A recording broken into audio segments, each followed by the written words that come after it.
পুরো ইরানে লক্ষ লক্ষ সুন্নি মুসলমানদেরকে হত্যা করেছে। তার সঙ্গে আপনার বন্ধুত্ব কেন? তার সঙ্গে আপনার পীড়িত কেন? তার সে আপনার শালাদুলা ভাই কেন? আপনি জানেন সে কে? ও সুন্নিদের জানি দুশমন। দেখছেন না জানাজা কিভাবে হলো? রাসূলের পদ্ধতিতে হয়েছে। আপনি বলেন, একটা মানুষের কমন সেন্সের মধ্যে কমনটা বাদ দিলাম, যদি সেন্স আপনার থাকতো তাহলে আপনি এই ইরানের এই স্বৈরাচারী যারা সালাফি আলেমদেরকে হত্যা করেছে বেছে বেছে, সালাফি আলেমদের বেছে বেছে যারা হত্যা করেছে, যারা সুন্নিদেরকে বেছে বেছে হত্যা করেছে, তাদের সঙ্গে আহলে সুন্নাত ওয়াল জামাতের কোনো সম্পর্ক থাকতে পারে না। আর আমরা ইরানকে মনে করতেছি ওরা আমার দুলা ভাই, টাকা খরচ করে দেশে যাচ্ছি, এ টাকা তোমার নয়, এটা রাষ্ট্রীয় টাকা খরচ করে তুমি যেতে পারো না। আমরা যাচ্ছি, আকীদার মধ্যে যখন পছন্দ হয় তখন এটা হয় না। সম্মানিত উপস্থিতি, ভালোবাসবো কাকে? আল্লাহ এবং তার রাসূলের যারা সাথী তাদেরকে, আর ইহুদি খ্রিস্টান যারা তাদেরকে ঘৃণা করবো। তাহলে মুসলিম উম্মাহর অধঃপতনের 5 নাম্বার কারণ হলো আল্লাহ রাসূল বলছেন যখন আমার উম্মত বেধর্মীদের সঙ্গে মিশে যাবে। 6, যখন আমাদের কাছ থেকে জ্ঞান হারিয়ে যাবে, জ্ঞান আমাদের থাকবে না। আজকের পৃথিবীতে জ্ঞানের সংজ্ঞা কি? জ্ঞান কাকে বলে?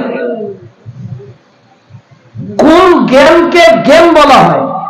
কোনটা পিওর জ্ঞান আর কোনটা ফেক নলেজ আর কোনটা পিওর নলেজ? এটার তারতম্য কোথায়? আজকের পৃথিবীতে ইহুদি নাসারা আমাদেরকে যেভাবে চলাচ্ছে ঠিক আমরা ওইভাবে চলছি। ওরা যেটাকে জ্ঞান বলছে ওটাই জ্ঞান, ওরা যেটাকে সাহিত্য বলছে ওটাই সাহিত্য, ওরা যেটাকে আধুনিকতা বলছে ওটাই আধুনিকতা, ওরা যেটাকে সভ্যতা বলছে ওটাই সভ্যতা, ওরা যেটাকে প্রগতি বলছে ওটাই প্রগতি। সেটা কোরআন হাদিসের বিরুদ্ধে গেলেও আমি করি। তাহলে জ্ঞানের মানদণ্ড কি? যখন মানুষের কাছ থেকে জ্ঞান উঠে যাবে। মুহাম্মদ সাল্লাল্লাহু আলাইহি ওয়াসাল্লাম বলছেন ইলফাল ইলম ওয়া ইকফারাল জাহাল, মানুষের মধ্য থেকে জ্ঞান উঠে যাবে আর মূর্খতা বেড়ে যাবে। শিক্ষিত মানুষ খুঁজে পাবেন না, অজ্ঞ মানুষ দিয়ে সমাজ ভরে যাবে। এটা হলো অধঃপতনের কারণ। মুসলিম উম্মাহ আজকে শিক্ষা থেকে অনেক দূরে সরে গেছে। আচ্ছা বলেন তো, একটা ডাক্তারের মূল্য এই সমাজে বেশি না একজন আলেমের মূল্য এই সমাজে বেশি? আচ্ছা বলেন তো, একজন বিসিএস ক্যাডার যিনি প্রশাসনের, যিনি এখন ম্যাজিস্ট্রেট, এই ম্যাজিস্ট্রেটের মূল্য বেশি না যে ছেলেটা শব্দ দাওরা ফারেক করলো তার মূল্য বেশি? একজন ম্যাজিস্ট্রেটের মূল্য বেশি। তাহলে পৃথিবীতে মূল্যায়নের, সম্মানের মানদণ্ড যে জ্ঞানকে দিচ্ছি, এই জ্ঞান কি ওহী ভিত্তিক জ্ঞান? যে জ্ঞানের কারণে একজন ব্যক্তির মর্যাদা বাড়ছে, যে জ্ঞানের কারণে একজন আলেমের চেয়ে একজন ওসির মর্যাদা বেশি হয়ে গেল, যে জ্ঞানের কারণে একজন দাওরা ফারেক আলেমের চেয়ে একজন এসপির মর্যাদা বেড়ে গেল, কোন জ্ঞানের কারণে বাড়ল? বাড়া তো উচিত ছিল এটা জ্ঞানের কারণে, তাই না? দেখেন তো আল্লাহ রাসূল সাল্লাল্লাহু আলাইহি ওয়াসাল্লাম কি বলেন, যে মানুষ যখন মারা যাবে তখন আল্লাহ তাআলা পুনরুত্থান করবেন কিয়ামতের দিন, আর জান্নাতীদেরকে জান্নাতে প্রবেশ করানোর পর তাদেরকে বলা হবে যে তোমরা তেলাওয়াত করো, তোমরা এখন তেলাওয়াত করো। যার আয়াত যত বেশি হবে তার জান্নাতে মর্যাদাকে তত গুণ বাড়িয়ে দেওয়া হবে। সুবহানাল্লাহ। তাহলে জান্নাতে মর্যাদা বেড়ে গেল কিসের কারণে? ওহী ভিত্তিক জ্ঞানের কারণে, আল্লাহর ওহীর কারণে জান্নাতে মর্যাদা বেড়ে গেল। আচ্ছা বলেন তো, এই ডাক্তারের কিয়ামতের দিন কি হবে? আল্লাহ কি বলবে? এমবিবিএস 1 তলা, এফসিপিএস 5 তলা, আমেরিকা থেকে ডিগ্রি 10 তলা, এইটার উপর কি মর্যাদা বাড়বে? কিন্তু দুনিয়াতে মর্যাদা অনেক বেশি। তাহলে জ্ঞান কোনটা?